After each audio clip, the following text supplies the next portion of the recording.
एक गेस्ट जुड़ रहे हैं हमारे साथ, क्रेडेंट एसेट मैनेजमेंट के नायसर शाह जुड़ रहे हैं। नायसर को मार्केट में काफ़ी लंबा एक्सपीरियंस है और उनसे बात करेंगे कि इस मार्केट साइकिल में वो किस तरीके से पार्टिसिपेट कर रहे हैं। नायसर, गुड आफ्टरनून। बताइए, जो करंट मार्केट साइकिल है उसके हिसाब से हम कहाँ प्लेस्ड हैं इस समय? आपको क्या लगता है इस लेवल पर इन्वेस्ट करके अगले 2-3 साल में पैसा बनेगा इन्वेस्टर्स का? Good afternoon. तो हमने देखा है कि लास्ट 15-18 महीने में इंडियन मार्केट में टाइम करेक्शन अच्छा हुआ है। हम लोग ने ग्लोबल मार्केट्स को अंडर परफॉर्म किया है और हमारी कंपनी के नतीजे भी अच्छे आ रहे हैं। तो जो टाइम करेक्शन हुआ है उसके बाद वैल्यूएशन बहुत रीजनेबल हो गए। आप फॉरवर्ड पी अर्निंग्स पे देखोगे तो वैल्यूएशन बहुत रीजनेबल है। तो यहाँ आप निवेश करेंगे तो अगले 3 या 4 साल में यहाँ से अच्छे रिटर्न बनेंगे निवेशकों के लिए। ओके, तो सेक्टर स्पेसिफिक अगर पहले बात करें, कुछ कंपनियों की बात करेंगे हम, लेकिन आईटी में खास तौर से इस समय काफ़ी सिचुएशन इंटरेस्टिंग है, क्योंकि इन्फोसिस के नंबर्स के बाद एक काफ़ी डी रेटिंग देखी थी हमने, लेकिन मिड कैप आईटी के नंबर्स काफ़ी अच्छे आए हैं। यहाँ आपका क्या व्यू होगा? तो आईटी सेक्टर में देखेंगे तो इन्फोसिस के क्यू4 गाइडेंस उन्होंने रिलीज किया और FY24 का गाइडेंस भी उन्होंने थोड़ा कंजर्वेटिव लिया है। बाकी आप मिड कैप आईटी में देखोगे तो मास्टेक सायन, कल फिर KPIT, LNT technology services, IT और ईआरएनडी में तो बारी एक दो कंपनीज के अलावा हम लोग ने बाय एंड लार्ज देखे तो नतीजे अच्छे आए हैं। नॉट ओनली द नंबर्स, उन्होंने जो गाइडेंस दिए केपीआईटी या एलएनटी टेक्नोलॉजी सर्विसेज और HCL tech to some extent, तो गाइडेंस भी उनके अच्छे हैं। तो आईटी में हम लोग ने CY21 एंड तक बहुत अच्छे स्टॉक मार्केट्स में रिटर्न बने। फिर अट्रिशन रेट बढ़ गया, कंपनी के मार्जिन अंडर प्रेशर में आए और लास्ट फ्यू क्वार्टर से because of what is happening in US, because US is the largest market, तो यहाँ रिसेशनरी टॉक्स चल रहे हैं, तो सबको फियर है कि टैक्स स्पेंडिंग कट होगा तो उससे अपने इंडियन आईटी सेक्टर पे उसका क्या असर होगा। बट तो वैल्यूएशन भी अच्छा करेक्ट हुआ। हम Indian IT companies global leader है ये स्पेस में, जो हमारा जो कॉस्ट एडवांटेज है वो रहेगा ही। तो ये, और हम सेंटीमेंट बहुत वीक है आईटी सेक्टर में, तो सेंटीमेंट वीक है तो आपको अच्छे वैल्यूएशन भी मिल रहे हैं। तो this is a good time to invest in Indian IT sector which 2 to 3 year perspective. Fair enough. मैं आपसे HUL पर स्पेसिफिकली समझना चाहती हूँ। नाइसर, गुड आफ्टरनून। इनकी जो इस क्वार्टर में ग्रोथ देखने को मिली है वो सब पार है।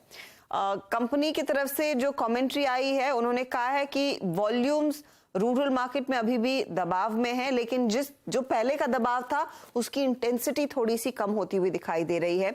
और दूसरी तरफ आईटीसी जो अपनी धुन में चल रहा है और वहां पर ऑफ कोर्स हमने देखा है बहुत तगड़े returns. HUL versus ITC going forward, of course ITC के नतीजे अभी भी आना बाकी है।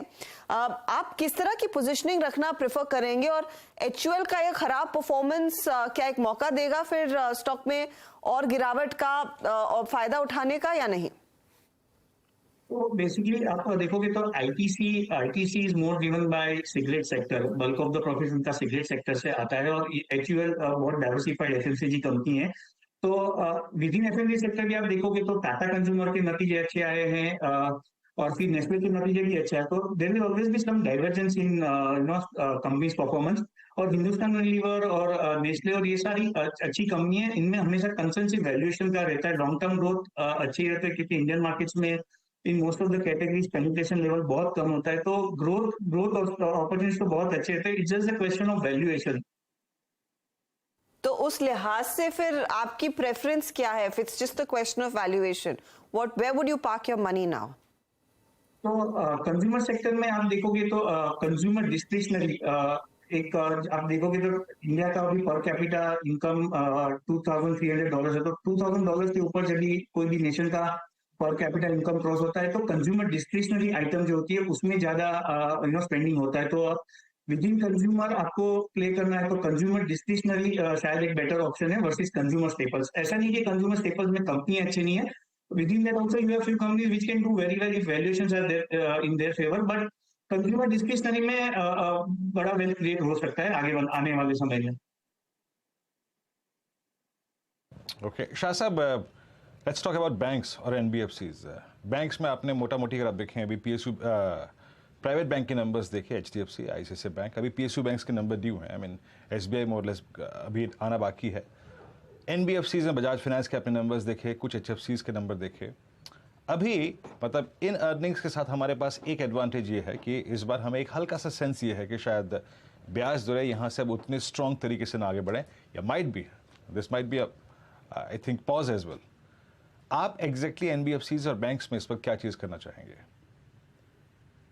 बैंकिंग सेक्टर देखोगे तो आपने जैसे बोला कि बैंक में नतीजे बहुत अच्छे आए, जो नेट इंटरेस्ट इनकम मार्जिन होते हैं वो काफी टाइम से इम्प्रूव होते आ रहे। Credit cost, loan loss provision है वो भी बहुत कम है, तो उसकी वजह से प्रॉफिट में अच्छा ग्रोथ दिखता है। क्रेडिट ग्रोथ भी अच्छा है, पीपो ग्रोथ अच्छा होता है, और क्रेडिट कॉस्ट में प्रोविजन, क्रेडिट कॉस्ट या लोन लॉस प्रोविजन बहुत कम होते हैं, तो प्रॉफिट ग्रोथ अच्छे आते हैं। उसकी वजह से आरओए बढ़ता है बैंक का, और आरओई भी बढ़ते हैं, तो वैल्यूएशन अच्छा इंप्रूव होता है। तो बैंकिंग सेक्टर में ऑफ लेट अच्छा किया है, बट अभी भी वैल्यूएशन यहाँ इतना एक्सपेंसिव नहीं है, वैल्यूएशन अभी भी आपके फेवर में है। तो और जब तक एनपीएल साइकिल टर्न नहीं होता, जो हमने पास में देखा कि बड़ा NPL cycle is behind us, तो आने वाले थोड़े समय के लिए बैंकिंग में एनपीएल साइकिल, एनपीए नहीं बढ़ के एनपीए कम रहेंगे तो क्रेडिट लॉस कम होगा, तो बैंकिंग सेक्टर अच्छा करेगा। और जब भी एनपीएल साइकिल आपके फेवर में होता है तो बैंकिंग का वैल्यूएशन भी अच्छा होता है, बिकॉज आपको बुक वैल्यू पे अच्छा कॉन्फिडेंस होता है कि ये बैंक की बुक वैल्यू इंटेक्ट रहेगी।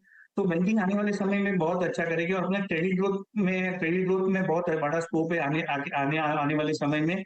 और बैंक की बैलेंस शीट भी बहुत अच्छी है, और तो वैल्यूएशन भी इम्प्रूव हो सकते हैं यहाँ से।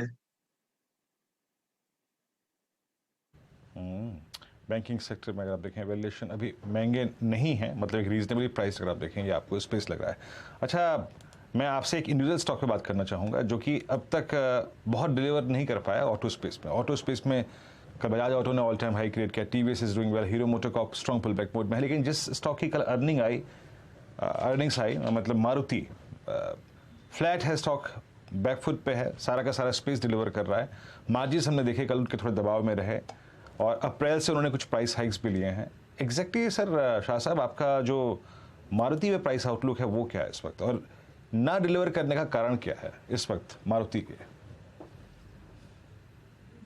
तो मारुति का may be 3-4 years back, may be 17-18 their market share had gone up to 50-52%, और वहीं से मार्केट शेयर कम होकर अभी 40-42% रेंज में स्टेबलाइज हुआ है। मारुति का आप देखोगे तो with in Indian passenger vehicle market, share of SUV has gone up significantly in overall total passenger vehicle market in last 3-4 years। और मारुति आप देखोगे तो मारुति मार्केट लीडर है कॉम्पैक्ट कार्स में, तो उसकी वजह से बिकॉज एसयूवी का शेयर बढ़ा, जहां मारुति थोड़ा वीक प्लेयर है, तो उसकी वजह से मारुति का मार्केट शेयर लॉस हुआ है। और अभी आने वाले समय में इलेक्ट्रिकल व्हीकल्स के ज्यादा पेनिट्रेशन होगा, तो वो हिसाब से मारुति थोड़ा उसमें compare to other companies, Tata motor का वहाँ डोमिनेंट मार्केट शेयर है, तो मारुति थोड़ा उसमें पीछे चल रहा है इलेक्ट्रिक व्हीकल पेनिट्रेशन में, तो वो एक मारुति का रीजन है। मारुति स्टॉक अच्छा नहीं, बट ऑफ लेट ठीक है। और लास्ट ईयर FY23 में पैसेंजर व्हीकल सेल्स में अच्छा रिबाउंड हुआ था after few years of subdued performance, तो स्टॉक ने लास्ट ईयर अच्छा किया है। बट जब तक आपका ये एसयूवी वाला जो मारुति का पोर्टफोलियो एक स्ट्रॉन्ग नहीं होता है, और ईवी के उसके प्रोडक्ट्स वो सब नहीं होते, तब तक शायद ये आउट परफॉर्मेंस ना रहे। तो ये मारुति पर एक व्यू आज वाकई में शांत है। अच्छा, इस बीच चेन्नई पेट्रो को एक बार रिविजिट कर रहे हैं। याद होगा नंबर्स हम डिस्कस कर रहे थे, और 305 के लेवल्स आ चुका है, 12.5% के गेन्स इस समय स्क्रीन पर, और गाबा साहब का 310 वाला टारगेट वैसे अब काफी अचीवेबल लग रहा है, 307 तक तो पहुंच ही गया है। इस पर नजरें होनी चाहिए। नाइसर, एक चीज आपने नोटिस की होगी कि सरकारी कंपनियां आज of course Chennai petro radar पर है, लेकिन पिछले 1.5 महीने में रेलवे स्टॉक्स में भरपूर तेजी देखने को मिली है। पावर कंपनियों में, जिसमें power grid specially out perform कर रहा है। आज NHPC, SJVN जैसे स्टॉक्स में अच्छी खासी तेजी बनती दिखाई दी। अब कुछ फंड्स आई अंडरस्टैंड एक थीमेटिक बेसिस पर PSU कंपनियों में पैसा लगा रहे हैं, तो वहां पर भी कुछ फ्लो जा रहा है, उनकी तरफ से भी खरीदारी हो सकती है। लेकिन आपका क्या सेंस है इस समय इन सरकारी कंपनियों में, कहां पर आपको ज्यादा कन्विक्शन दिख रहा है अर्निंग्स के लिहाज से भी? सेक्टर्स बोले रेलवेज और डिफेंस वो सब है ना, वो एक फेजेस में चलते हैं। मतलब ऑर्डर बुक अभी अच्छे हैं, और तो अभी ऑफलेट स्टॉक्स अच्छे किए, बट अदरवाइज एक लंबा पीरियड भी होता है जहां स्टॉक साइडवेज जाते हैं, वो सब। तो एक का वो अपॉर्चुनिस्टिक टाइप हो जाता है कि जो टाइम करना थोड़ा डिफिकल्ट हो जाता है PSU PSC स्टॉक्स पर्टिकुलरली। अच्छा नायब सर, आईटीसी का जिक्र आपने किया पासिंग में, लेकिन ये जो री रेटिंग हुई है इसमें कितना पोटेंशियल बाकी है आपके हिसाब से? क्या अगले 2-3 साल में ये और कैचअप प्ले करेगा लीवर के मुकाबले? आईटीसी में आपने देखा होगा तो CY21 एंड तक ये ESG कंसर्न्स के नाम पे बड़ा री रेटिंग हुआ था। कंपनी का परफॉर्मेंस तो अच्छा ही चला था, but just P D rating हुआ था और एक बार शायद ऑलमोस्ट 6-7% डिविडेंड यील्ड पे भी आ गया था। और कंपनी का भी नतीजे भी अच्छे आ रहे हैं। और एक फेज था जहाँ HUL use to out perform ITC, और एक था जब ITC use to out perform. तो एक 15 से 20 में 21 तक का पीरियड था जहाँ आईटीसी का बड़ा री रेटिंग हुआ था ये ESG के कंसर्न्स के नाम पे। अदरवाइज अर्निंग ग्रोथ स्टोरी तो है उनके, उनके एफएमसीजी बिजनेस भी बहुत अच्छा कर रहा है। तो काफी हद तक री रेटिंग तो हो गया। अभी यहाँ से ज्यादातर थोड़ा स्कोप है पी एक्सपेंशन का, बट मोर और less it should do well in line of earning growth यहाँ से। क्योंकि एक बड़ा री रेटिंग हुआ, जो 21 री रेटिंग हुआ, तो वो रिवर्स हो चुका है काफी। Stock almost more than double हो गया है, आप लास्ट 15-18 महीने में देखोगे। तो यहाँ से वो अभी अर्निंग ग्रोथ जो होगा वो हिसाब से स्टॉक करेगा, मेरे को ऐसा लग रहा है। ओके, चलिए नायब सर, शुक्रिया जुड़ने के लिए हमारे साथ। और